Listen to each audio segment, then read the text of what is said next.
you talked to me about some very interesting use cases within the maritime space, and particularly how what a crucial role it plays in global trade. Yet you said that it's one of the last sort of industries to fully digitalize. I guess what makes that sort of digitalization so difficult or uniquely challenging within the maritime space? I don't think there is any industry you can take a blueprint and what has worked in one industry, you can just come and apply that to another industry. Every industry is a little bit different in terms of maturity, in terms of specificity, constraint.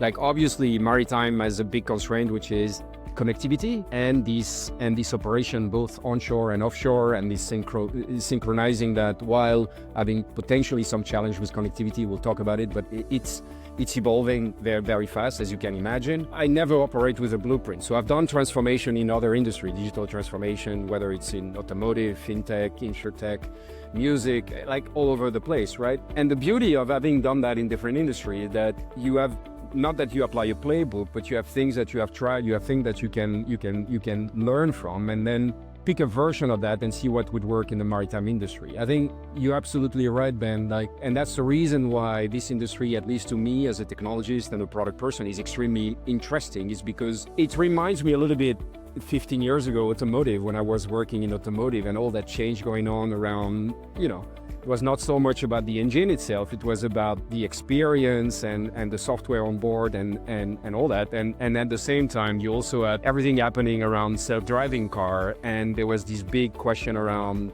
data. And that's very interesting because I see a lot of parallel with the maritime industry, where I remember vividly having conversation with car OEMs about sharing data to be able to really provide a good experience. And at that time, it's fair to say that most companies had an inch or knew that data would be important, but they didn't know what was the use case and how they're going to use it. So it was a lot of convincing, a lot of trying, and to a certain extent, I think maritime is in the same position right now, where they know data is going to help them make more data-informed decision, really move to predictability, move to a lot of things that needs to happen in that industry to be able to also just deal with the sheer acceleration of regulation around sustainability, around compliance. Technology is going to be an enabler to help with all that, right? And data is at the core of it.